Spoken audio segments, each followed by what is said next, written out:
Bismillahirrahmanirrahim.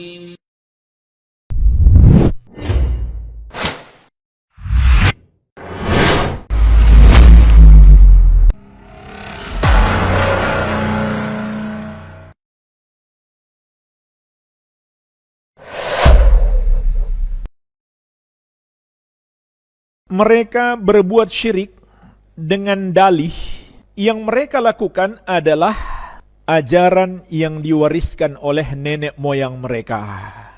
Mereka mengatakan ini adalah tradisi, budaya nenek moyang, kearifan lokal.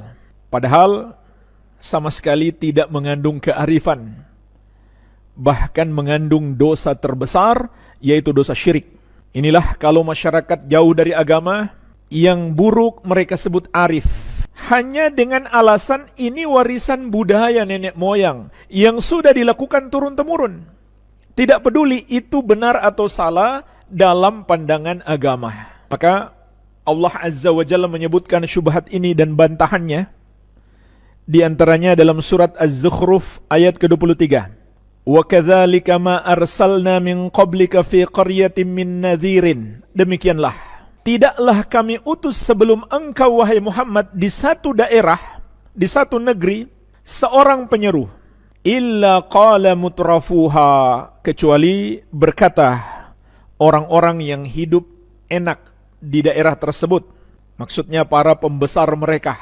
إِنَّا وَجَدْنَا آبَاءَنَا عَلَى أُمَّةٍ. Sesungguhnya kami mendapati nenek moyang kami berada di atas sebuah ajaran. Wa inna ala atharihim muqtadun. Dan kami hanyalah mengikuti peninggalan-peninggalan mereka. Inilah jemaah sekalian, sebenarnya sudah dari dulu, bukan hal yang baru. Tapi setan masih terus berhasil menjerumuskan manusia dalam kesesatan dengan syubhat ini. Dalam banyak ayat Allah membantah syubhat ini. Di antaranya dalam ayat berikutnya surat Az-Zukhruf ayat ke-24, qala awalau ji'tukum bi ahda mimma wajadtum alaihi aba'akum. Rasul berkata kepada mereka untuk membantah mereka, apakah kalian masih akan mengikuti nenek moyang kalian, tidak mau mengikuti aku? Walaupun aku datang kepada kalian dengan sesuatu yang lebih mendapatkan hidayah daripada ajaran yang kalian wariskan dari nenek moyang kalian, yaitu ajaran yang datang dari Allah. Itulah ajaran yang berada di atas hidayah.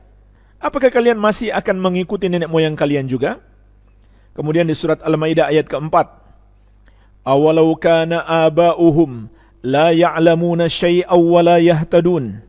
Apakah mereka masih mau mengikuti juga walaupun nenek moyang mereka tidak mengetahui apapun dan tidak mendapatkan hidayah?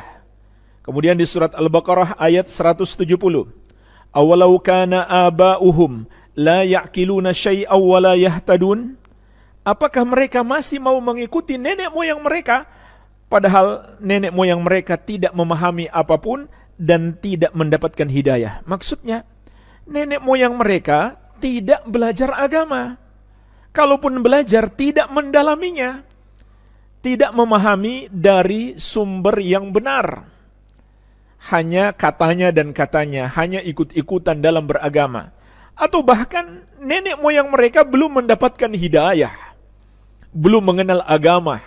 Apakah itu yang pantas diikuti jemaah sekalian? Tentu tidak pantas.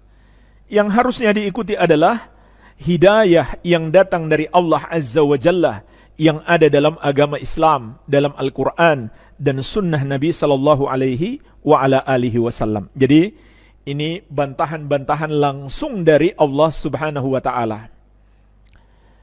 Kemudian ingatlah jemaah sekalian, kelak di hari kiamat Allah Subhanahu wa Ta'ala tidaklah akan meminta pertanggungjawaban kepada kita, atau tidak akan menyalahkan kita kalau kita tidak mengamalkan budaya nenek moyang kita. Karena Allah tidak menyuruh kita melakukan itu. Tetapi yang Allah akan tanyakan kelak di hari kiamat, madza ajabtumul mursalin? Apa yang kalian lakukan terhadap seruan para rasul? Inilah yang kelak Allah akan mintai pertanggungjawaban kepada kita di hari kiamat. Ajaran Nabi Muhammad SAW, kamu amalkan tidak?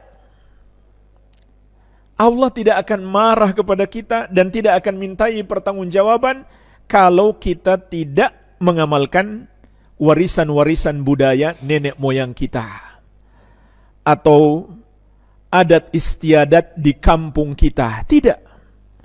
Yang Allah akan marah dan mintai pertanggungjawaban tentang ajaran para rasul kalau kita sia-siakan, kalau kita tidak amalkan. Madza ajabtumul mursalin?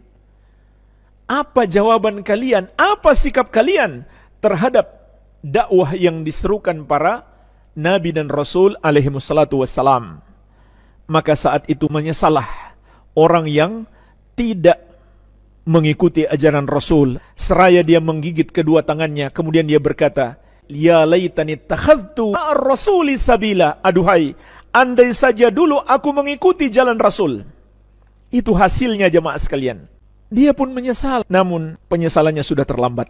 Dia baru menyesal kelak di hari kiamat, kenapa dia tidak mengikuti jalan Nabi Muhammad sallallahu alaihi wasallam. Yang dulu di dunia bahkan ada orang yang sampai memberi penamaan-penamaan yang buruk, julukan-julukan yang jelek terhadap ajaran-ajaran Nabi Muhammad SAW. Mereka sebut ajaran kadrun, wahabi, radikal, ekstrim, teroris. Padahal mereka tahu tidak sama antara radikalisme, terorisme, dan ajaran asli yang diajarkan oleh Nabi Muhammad SAW. Maka penyesalan ketika itu tidak ada lagi artinya. Bayangkan jemaah sekalian, saking menyesalnya, mereka gigit kedua tangan mereka seraya mengatakan, ya laitani takhadtu ma'ar rasuli sabila. Aduhai, andai kata dulu aku mengikuti jalan Rasul. Namun saat itu sudah tidak berguna lagi penyesalan. Maka berhati-hatilah seorang muslim yang menjadi ukuran kebenaran adalah ajaran Nabi Muhammad SAW. Yang sesuai dengannya itulah kebenaran, yang tidak sesuai dengannya, bertentangan dengannya, itu adalah kebatilan. Pasti itu. Dan itu jalan kesesatan. Karena Allah mengatakan, wa in tuti'uhu tahtadu. Kalau kalian menaati Rasul, kalian dapat hidayah. Artinya kalau kalian menyelisihi beliau, kalian tersesat. Surat An-Nur ayat ke-54. Kemudian di ayat ke-63 dari surat An-Nur Allah tegaskan, "Falyahdharil ladzina yukhalifuna an amrih an tusibahum fitnah aw yusibahum adzabun alim." Hendaklah takut orang-orang yang menyelisihi petunjuk Rasul, mereka akan ditimpa fitnah atau ditimpa azab yang pedih. Fitnah itu artinya kesesatan. Siapa saja yang mengamalkan bertentangan dengan petunjuk Nabi Muhammad SAW, walaupun sesuai dengan budaya nenek moyangnya, dia pasti tersesat. Dan kelak dia akan mendapatkan azab yang pedih.